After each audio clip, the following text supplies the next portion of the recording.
മുത്തുകളുടെയും പവിഴങ്ങളുടെയും ഈന്തപ്പനകളുടെയും നാട് ബഹറിൻ.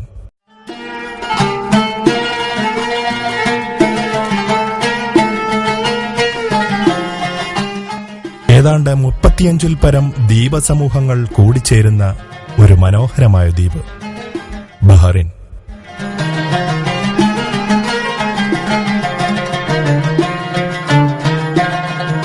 മീൻപിടുത്തവും നെയ്ത്തും കരകൗശലവും തൊഴിലാക്കിയ ബഹറിനിലെ സ്വദേശികൾ തങ്ങളുടെ ജീവിത അധ്വാനത്തിലൂടെ തങ്ങളുടെ ദേശത്തെ അഭിവൃദ്ധിയിൽ നിന്ന് അഭിവൃദ്ധിയിലേക്ക് നയിക്കുകയായിരുന്നു.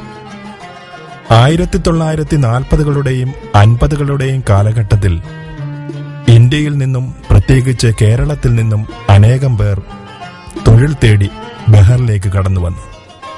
തൊഴിൽ തേടി വന്ന ക്രിസ്തുമത വിശ്വാസികൾ തങ്ങളുടെ ദൈവത്തെ ആരാധിപ്പാനും പ്രാർത്ഥിപ്പാനും ഒരു ഇടമില്ലാതെ വിഷമിച്ച സാഹചര്യത്തിൽ 1952 ഇപ്പോഴത്തെ വലിയ മെത്രാപ്പോലിത്തയായ റവറൻ ഫിലിപ്പ് ഉമ്മൻ ധർമ്മിഷ്ഠനച്ചൻ ബഹറിനിലേക്ക് കടന്നുവരികയുണ്ടായി. അദ്ദേഹത്തിന്റെ വരവ് എപ്പിസ്കോപ്പൽ സഭകളിലെ വിശ്വാസികൾക്ക് ഉണർവും സന്തോഷവും നൽകുന്ന ഒരു അനുഭവമായിരുന്നു. അങ്ങനെ 1952 ഒരു കൂട്ടായ്മ ഈ പവിഴദ്വീപിൽ ആദ്യമായി ഉടലെടുത്തു.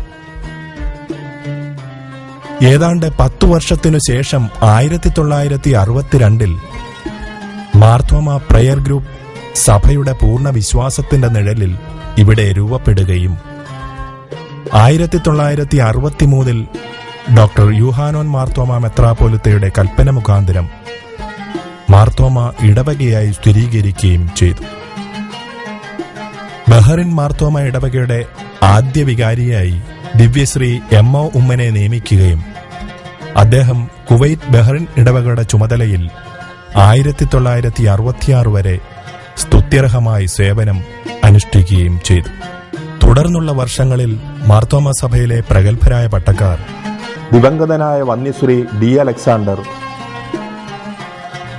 ദിവംഗതനായ വന്യശ്രീ കെ എസ് വർഗീസ്, ദിവ്യശ്രീ കെ എം വർഗീസ്, വികാരി ജനറൽ ദിവ്യശ്രീ ജോർജ് സക്കറിയ, ദിവംഗതനായ വന്യശ്രീ ഐ സി ഫിലിപ്പ്, ദിവംഗതനായ വന്യശ്രീ ജോസഫ് എം ജോസഫ്, വികാരി ജനറൽ ദിവ്യശ്രീ സ്കറിയ എബ്രഹാം, വികാരി ജനറൽ ദിവ്യശ്രീ ടി കെ മാത്യു, ദിവ്യശ്രീ ടി ടി തോമസ്, വികാരി ജനറൽ ദിവ്യശ്രീ എബ്രഹാം ഷാമുവേൽ, ദിവ്യശ്രീ കെ എൻ ജോൺ, ദിവ്യശ്രീ സാബു ജോർജ്, ദിവ്യശ്രീ മാത്യൂസ് ചാണ്ടി, ദിവ്യശ്രീ മാത്യൂസ് സക്കറിയ, ദിവ്യശ്രീ ചാക്കോ തോമസ് എന്നിവർ ബഹറിൻ ഇടവകയിൽ സേവനം അനുഷ്ഠിക്കുകയും ചെയ്തു.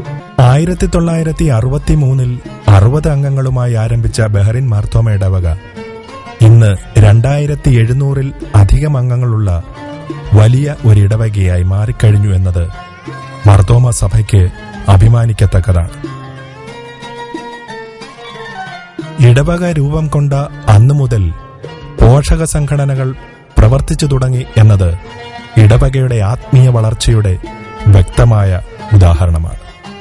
1963 ആരംഭിച്ച ഇടവക മിഷനും സേവികാ സംഘവും ഇടവകയുടെ ആത്മീയ വളർച്ചയ്ക്ക് വേണ്ട പ്രവർത്തനങ്ങൾ നടത്തുകയും ഇടവക അതിന്റെ വളർച്ചയുടെ പന്ഥാവിൽ എത്തി നിൽക്കുമ്പോൾ അവരുടെ വിശ്വാസത്തിലും പ്രത്യാശയിലും അധിഷ്ഠിതമായ പ്രവർത്തനങ്ങൾ ഇന്ന് ദൈവസന്നിധിയിൽ ഏറ്റവും വിലയേറിയതായി കാണാവുന്നതാണ്.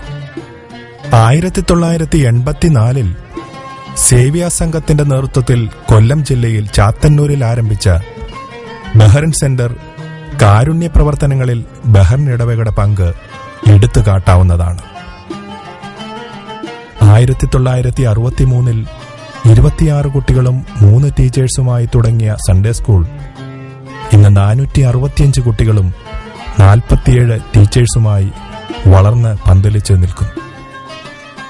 1963 15 അംഗങ്ങളുമായി ഡോക്ടർ ഗ്രേസി എബ്രഹാമിന്റെ നേതൃത്വത്തിൽ ആരംഭിച്ച ഗായക സംഘം ഇന്ന് 80 അംഗങ്ങളുമായി ദൈവത്തെ പാടി മഹത്വപ്പെടുത്തുന്നു.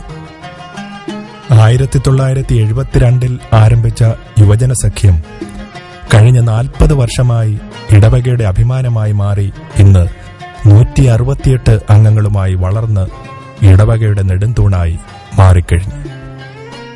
1988 ഇടവക അതിന്റെ സിൽവർ ജൂബിലി വർഷമായി ആഘോഷിക്കുകയും കഴിഞ്ഞ കാലങ്ങളിൽ ദൈവം നടത്തിയ വഴികളെ ഓർക്കുകയും ചെയ്തു. ഇന്ന് ഇടവക 25 വാർഡുകളിലായി 14 പ്രയർ ഗ്രൂപ്പുകളായി തിരിഞ്ഞ് ദൈവസന്നിധിയിൽ പ്രാർത്ഥിക്കുകയും മറ്റുള്ളവർക്ക് വേണ്ടി പ്രാർത്ഥനയിൽ ഇടവിൽ നിൽക്കുകയും ചെയ്തു വരുന്നു. 2011 ഇടവകയിൽ രൂപീകൃതമായ സീനിയർ സിറ്റിസൺ ഗ്രൂപ്പ് ഇന്ന് ഇടവകയുടെ പ്രായമുള്ളവർക്ക് വേണ്ടിയുള്ള മറ്റൊരു പോഷക സംഘടനയായി മാറിക്കഴിഞ്ഞു. പ്രജാവത്സലരും സ്നേഹനിധികളുമായ രാജകുടുംബം കാലാകാലങ്ങളിൽ ബഹ്റിൻ സന്ദർശിച്ച സഭയുടെ പിതാക്കന്മാരെയും വൈദികരെയും സന്തോഷത്തോടെ അവർ സ്വീകരിച്ചു. രാജകുടുംബവും രാജ്യത്തെ ജനങ്ങളും സഭയ്ക്കും സഭാവിശ്വാസികൾക്കും നൽകിയ സ്നേഹത്തിനും കരുതലിനുമായി നന്ദി മാത്രം.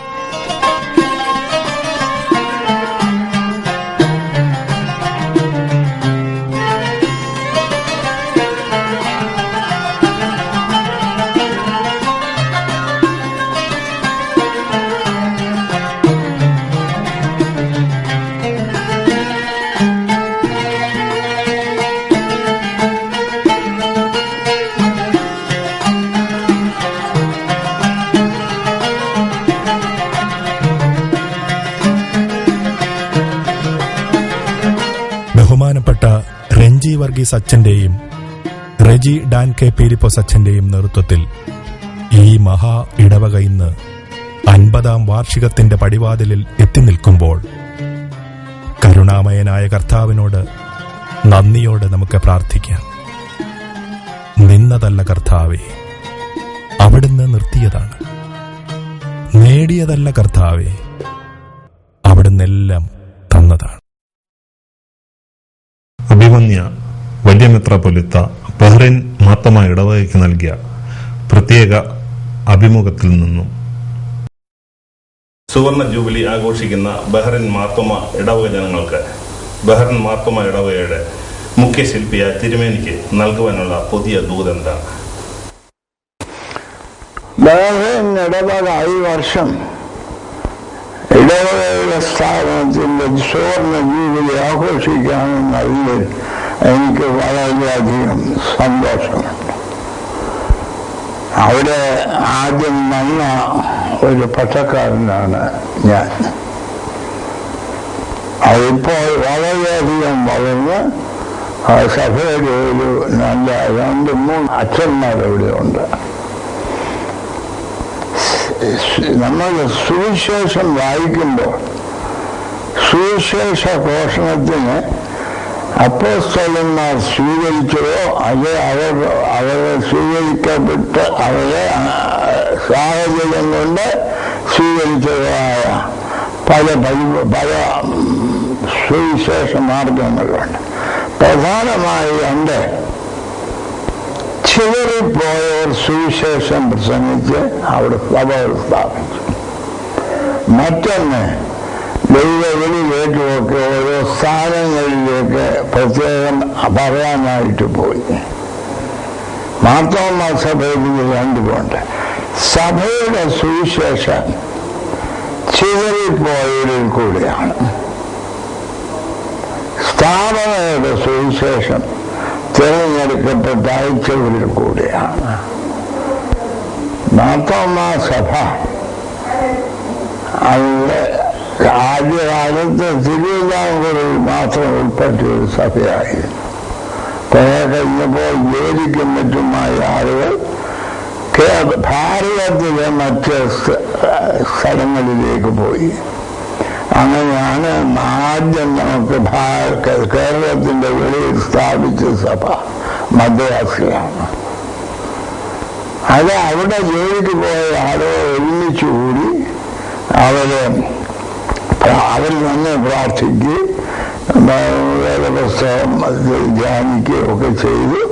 കുറെ കഴിഞ്ഞപ്പോൾ അവർ സഭയോട് കഴിഞ്ഞപ്പോൾ അച്ഛനെ ഇവിടെ അയച്ചു തരണം. അങ്ങനെ അച്ഛനെ അയച്ചു. അച്ഛനോട് ചെന്ന് ഒരുമിച്ച് കൂടി പ്രാർത്ഥിച്ചു. അവിടെ എന്നിട്ട് പിന്നെ നമ്മൾ പള്ളി പണിയുകയും സ്ഥലം വാങ്ങിക്കുകയും പള്ളി പണിയുകയും ഒക്കെ ചെയ്തു. ഇതാണ് ഈ ജനങ്ങൾ സുവിശേഷകരായി രൂപാന്തരപ്പെട്ടു. സാഹചര്യത്തെ സുവിശേഷത്തിന്റെ പുരോഗമനയ്ക്കായിട്ട് രൂപപ്പെടുത്തി. ആത്മായക്കാരുടെ പ്രവർത്തനമാണ് സുവിശേഷഘോഷം. നമ്മുടെ സഭയാണ്, ആത്മായക്കാരുടെ സഭയാണ്. ആത്മായക്കാരെ സഹായിക്കാനാണ് അച്ഛന്മാര്. ഇന്നെങ്ങനെയോ അച്ഛന്മാരെ സഹായിക്കാൻ ആത്മായക്കാര് എന്നൊരു കാരണം വന്നുകൂടിയിട്ടുണ്ട്. കോങ്കാർ എന്ന് പറയുന്ന റോമൻ കത്തോലിക്ക പണ്ഡിതൻ അച്ഛൻ പറഞ്ഞിട്ടുണ്ട്, ജനങ്ങളാണ്, ആത്മായക്കാരാണ് യഥാർത്ഥത്തിൽ സഭയുടെ നേതാക്കൾ. പട്ടക്കാര് അവർക്ക് ഭക്ഷണം ഉണ്ടാക്കുന്ന കുക്സാണ്.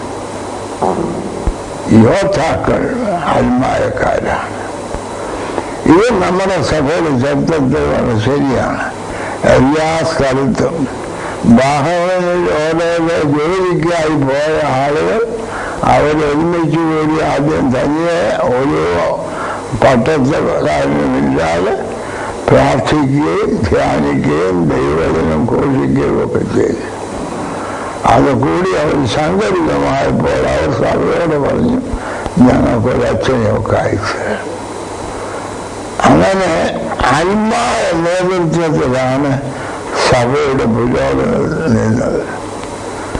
എന്നാൽ സ്ഥാപനങ്ങളൊക്കെ നേരെ മറിച്ച് അവരുടെ നേതൃത്വത്തിൽ ആത്മായക്കാരെ അയക്കപ്പെട്ട ആത്മായക്കാരിൽ കൂടെയാണ് സഭ നടത്തി. അങ്ങനെ ഒരു സ്ഥലമാണ് ബാഹ്റൈൻ. അതായത് അവിടെ സുവിശേഷ വേലയ്ക്ക് ആരും അവിടെ അയച്ചില്ല. അപ്പനും അമ്മയും അവിടുത്തെ നേഴ്സിങ്ങിനും അവിടെയുള്ള കച്ചവടത്തിനും കടയിലുമൊക്കെ പ്രവർത്തിക്കുന്നതിനും ഗവൺമെന്റ് ഉദ്യോഗത്തിനും മക്കളെ അയക്കും. അവരെല്ലാം കൂടി അവിടെ ഒരു വലിയ സുവിശേഷ കേന്ദ്രമാക്കി. അതുകൊണ്ട് ഈ പുതിയ നിയമത്തിൽ നാം കാണുന്ന 2 സ്ട്രാറ്റജിയും മാർത്തോമാ സഭയിലുണ്ട്. അത് രണ്ടും ബഹ്റൈനിലുണ്ട്. ഇപ്പോൾ ബഹ്റൈൻകാര് ഇങ്ങനെ പോയി അവർ ആക്കി. ഇപ്പോൾ ബഹ്റൈൻ ഇടവക പുതിയ പുതിയ വേലസ്ഥലങ്ങളെ സഹായിച്ചുകൊണ്ടിരിക്കുകയാണ്. പുതിയ പുതിയ സഭയുടെ പരിപാടികളെ സഹായിച്ചുകൊണ്ടിരിക്കുകയാണ്. ഇത് ഒരു ആത്മാവ നേതൃത്വമാണ് മാർത്തോമാ സഭയുടെ ആരംഭത്തിലുണ്ടായത്. എന്നാൽ കാലക്രമേണ അച്ഛന്മാര് സമർത്ഥന്മാര് ആത്മാവ നേതൃത്വം കീഴടക്കുകയും അവരെ ഇപ്പൊ ശരിക്കും ചെയ്യുക ആത്മാവക്കാരും ചെയ്യുകയെന്നായി. അതുകൊണ്ട് ഈ 50-ാം വർഷമാകുമ്പോൾ നമ്മൾ പുതുക്കുക എന്ന് പറഞ്ഞാൽ പഴയതിലേക്ക് പോകണം. പഴയ രീതിയല്ല, പഴയ ദർശൻ. ഇന്ന് അവിടെ ബഹ്റൈനിലുള്ള എല്ലാ ജോലിക്കാരും സഭയുടെ സുവിശേഷകരാണ്. പല സഭകളുടെ പ്രതിനിധികൾ കൂടി മദ്രാസിൽ ഒരു മീറ്റിംഗ് നടന്നു. അവിടെ ഞാനൊരു പ്രസംഗകനായിരുന്നു. ഞാൻ പ്രസംഗിച്ചുകൊണ്ടിരുന്നപ്പോൾ ഒരു കത്തോലിക്ക സഭയിലെ ബിഷപ്പ് എനിക്ക് നല്ല പരിചയമുള്ളാതെ എന്നെ ഒന്ന് കളിയാക്കാനായിട്ട് ചോദിച്ചു, നിങ്ങൾക്കെല്ലാം കൂടെ എത്ര സുവിശേഷകരുണ്ട്? കേരളത്തിന്റെ വെളിയിൽ എത്ര സുവിശേഷകരുണ്ടെന്ന് ചോദിച്ചു. ഞാൻ നമ്മുടെ സഭയൊക്കെ വരികയാണെന്നൊക്കെ പറഞ്ഞിട്ടില്ല. ഞാൻ പറഞ്ഞു 1.5 ലക്ഷത്തോളം ഉണ്ടെന്ന് പറഞ്ഞു. അങ്ങനെ കണ്ണടച്ച് ചോദിച്ചു, കണക്കറിയാമോ എന്ന് ചോദിച്ചു എന്നോട്. ഞാൻ പറഞ്ഞു കണക്ക് സ്വല്പം മോശമാണ്, എന്നാലറിയാമെന്ന് പറഞ്ഞു. എവിടെയായി 1.5 ലക്ഷം?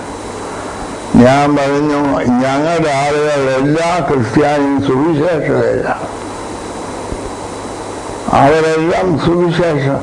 അവരവിടെ ജോലിക്ക് പോയെങ്കിൽ അവർ യേശു ക്രിസ്തുവിന് സാക്ഷികളായിട്ടാണ് അവിടെ പോയിരിക്കുന്നതെന്ന് പറഞ്ഞു.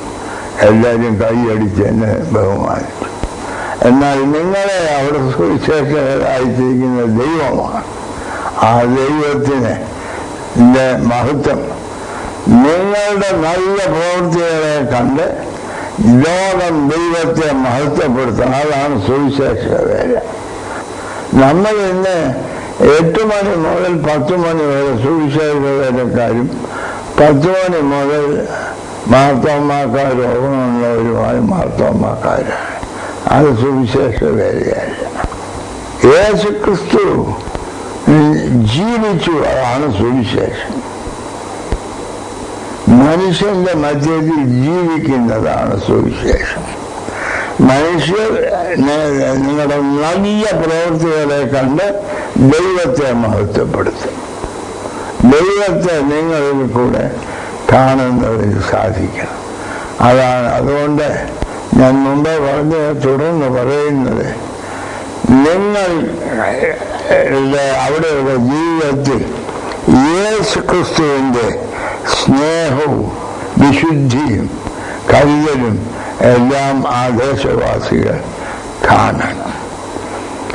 സുവിശേഷം വാക്കുകളല്ല, ജീവനിൽ കൂടിയാണ്. ഇനിയും നമുക്കുള്ളത് മറ്റുള്ളവരുമായി പങ്കിടുന്ന ദൈവത്തിൻ്റെ സ്നേഹം എന്ന് പറയുന്നത് പങ്കിടുകയാണ്. ഇന്ന് അതിന് ആർക്കും തയ്യാറില്ല. എൻ്റെ വീട്ടിൽ കൊച്ചു കുട്ടികളൊക്കെ പോയി അവർക്ക് ചില ചോയ്സൊക്കെ ഞാൻ കൊടുക്കും. അവരിങ്ങനെയൊക്കെ അവിടെ നിൽക്കും. ഇത് കൈ കിട്ടിയാൽ പിന്നെ എൻ്റെ ഒരിക്കലും അടുക്കുകയോ തിരിച്ചു വാങ്ങിച്ചല്ലോ എന്ന് വിചാരിക്കും. അത് അപ്പോഴേ അവൻ മാർത്തോമാക്കാരനാണെന്ന് എനിക്കറിയാം. അവരോട് ചോദിക്കേണ്ട കാര്യമേ. ദൈവത്തിൻ്റെ അനുഗ്രഹം കൈ കിട്ടിയാൽ പിന്നെ ദൈവത്തെ വേണ്ട. അതുവരെ ചുറ്റിപ്പറ്റിയൊക്കെ നിൽക്കും. അതാണ് മാർത്തോമാ സഭയുടെ ഐഡന്റിറ്റി. അത് മാറണം. ആ 5.2 മീനും ദൈവത്തിൻ്റെ കയ്യിൽ കൊടുക്കുകയാണെങ്കിൽ അത് കിട്ടും. ഞാൻ കൊച്ചു കുട്ടികളോട് പറയും, അവൻ എന്നെ കൊടുക്കാതിരുന്നെങ്കിൽ അവൻ 5 അപ്പമേ തിന്നാൻ നോക്കുകയുള്ളായിരുന്നു. ഒരു പക്ഷേ അവൻ 7 അപ്പം തിന്നു കാണും കൊടുത്തവൻ. മനസ്സിലായി? അങ്ങനെയാണ്. അത് അവൻ 5 അപ്പം തിന്നാൻ നോക്കുകയില്ല. അവരെ കൂട്ടിയാൽ 2-3 പേരും അവർ എന്നുമ്പോൾ പിടിച്ച് പഠിക്കാം. 5 കൂടെ വായിട്ടിട്ടാൽ നോക്കുകയില്ല. മറ്റേത് വായിട്ട് ചവയ്ക്കുമ്പോഴത്തേക്ക് ഇവർ 2 എടുത്തുകൊണ്ട് അങ്ങ് കൊടുക്കും. അപ്പൊ അപ്പോഴേക്ക് ആ പഴം 3 തിന്നാനൊക്കെ ഉള്ളായിരുന്നു. എന്നാൽ ഇപ്പോൾ അവൻ 7 തിന്നു കാണും. തിരുമേനി ബഹറിൻ മാർത്തോമാ ഇടവയ്ക്ക് തന്ന വലിയൊരു ദൂതാണ്. അതിന് ഞങ്ങൾ നന്ദി പറയുന്നു. എന്നാൽ 1952 തിരുമേനി അന്ന് ബഹറിൻ വന്നപ്പോൾ അന്നത്തെ ബഹറിൻ ഇടവകയായിട്ടില്ലല്ലോ, ഒരു പ്രാർത്ഥനാ കൂട്ടമാണല്ലോ. ആ പ്രാർത്ഥനാ കൂട്ടം അന്ന് വിളിച്ചു കൂട്ടാനും അതിന് നേതൃത്വം കൊടുത്തതും തിരുമേനി അച്ഛനായിരുന്ന കാലത്താണ്.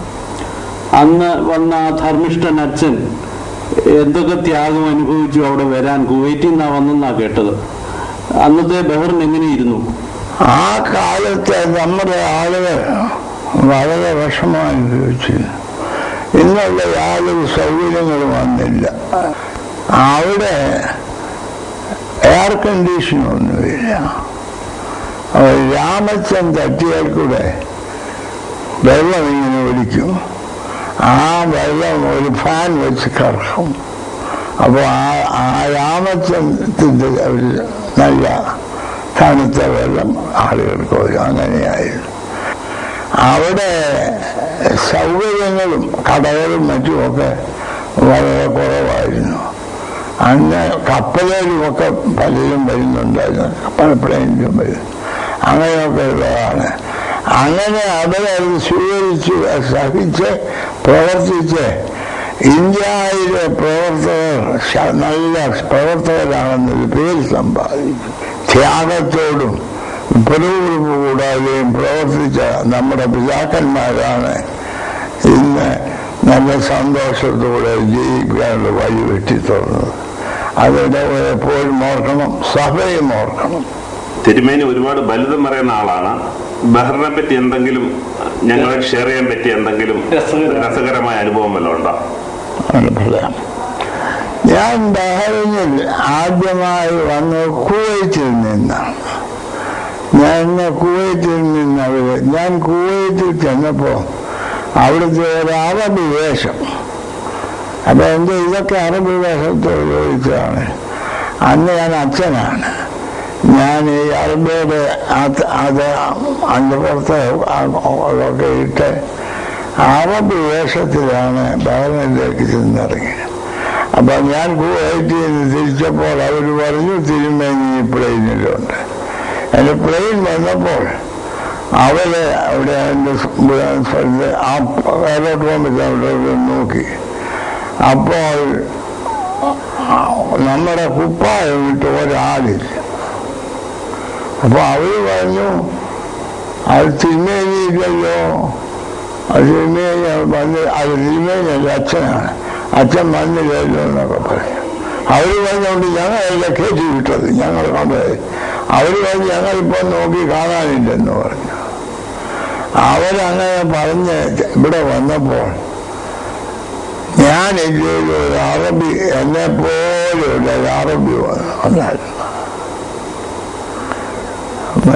അപ്പോൾ ഞാൻ മനസ്സിലാക്കി, മനുഷ്യനെ അല്ല അറിയുന്നത്, ഉടുപ്പിനെ മുണ്ടിനെയാണ് നമ്മൾ അറിയുന്നത്.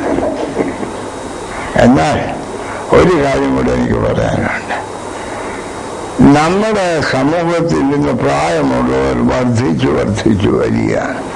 വർദ്ധിക്കുന്നു എന്ന് മാത്രമല്ല, അവരനാഥരാകുകയുമാണ് ചെയ്യുക. അനാഥൻ ഞാൻ പറഞ്ഞതിൻ്റെ അർത്ഥം പണസമ്പത്തല്ല. മക്കളങ്ങ് പോയി, അപ്പനും അമ്മയും ഉണ്ട്, രണ്ടുപേർക്കും കട്ടിലേന്ന് എഴുന്നേക്കാൻ വയ്യ. ഞാനൊരു വീട്ടിൽ ചെന്നു, അവർ രണ്ടുപേരും നോക്കി കിടക്കൊണ്ടിരിക്കും. ഒരു അമ്മയുടെ കയ്യാൽ ഒഴിച്ച് വന്ന് കുത്തുന്നത് അപ്പൻ അങ്ങനെ കട്ടിലേക്കിടത് കാണും. അങ്ങനെ കയ്യിച്ച് വന്ന് ഓടിക്കാൻ നോക്കുകയില്ല, എഴുതാറ്റെങ്കിലല്ല നോക്കും, പാടില്ല. അങ്ങനെയുള്ള സ്ഥിതി ഉണ്ട്. ഇങ്ങനെയുള്ള ആളുകളെ സഹായിക്കണമെന്ന് ആദ്യം തോന്നിയത് ബഹറിൻ ഇടവകയ്ക്കാം. അവരെ ചാത്തന്നൂരിലെ ബഹറിൻ സെന്റർ എന്ന് പറഞ്ഞൊരു സെന്റർ തുടങ്ങി. അവിടെ ഒരു സ്ത്രീ, രണ്ട് സഹോദരിമാര്, അവർ വിവാഹം കഴിച്ചവരല്ല, അവരുടെ സ്വത്ത് ഇതിന് തന്നു. ബഹറിൻ ഇടവക്കാർ അവിടെ കെട്ടിടങ്ങളും ഒക്കെ പണിയിച്ചു. ഇപ്പോൾ ഇങ്ങനെ പല സ്ഥലത്തുണ്ടത്. എന്നാൽ അത് ഇങ്ങനെയുള്ള സെന്റർ ആദ്യം ആരംഭിച്ചത് ബഹറിൻ ഇടവകയാണ്. ഇന്ന് കാണുന്ന പ്രാതിക്കുമുള്ള ആൾ അനാഥരല്ല. ഇന്ന് ബഹറിൻ സെന്റർ പല മുഖാന്തരം കൊടുത്ത ആളാണ്. എനിക്ക് ഈ നിങ്ങളോടുള്ള വലിയ സന്തോഷം.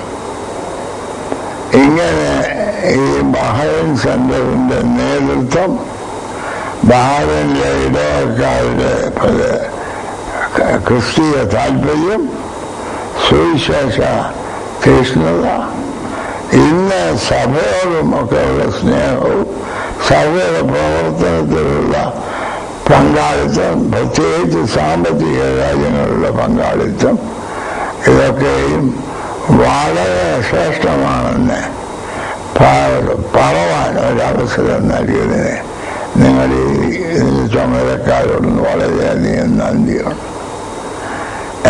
ഞാൻ ഒരു അച്ഛനായി വന്നു, ബിഷപ്പായി, പിന്നെ മെത്രാപ്പൊലീത്തയായി. ഇങ്ങനെയുള്ള എല്ലാ അനുഭവങ്ങളിൽ കൂടെയും ബഹറിനെ ഞാൻ അറിയും. അവിടെയെല്ലാം ബഹറിൻ ഇടവക നൽകിയ നേതൃത്വത്തിന് ഞാൻ നിങ്ങളെ അഭിനന്ദിക്കുന്നു.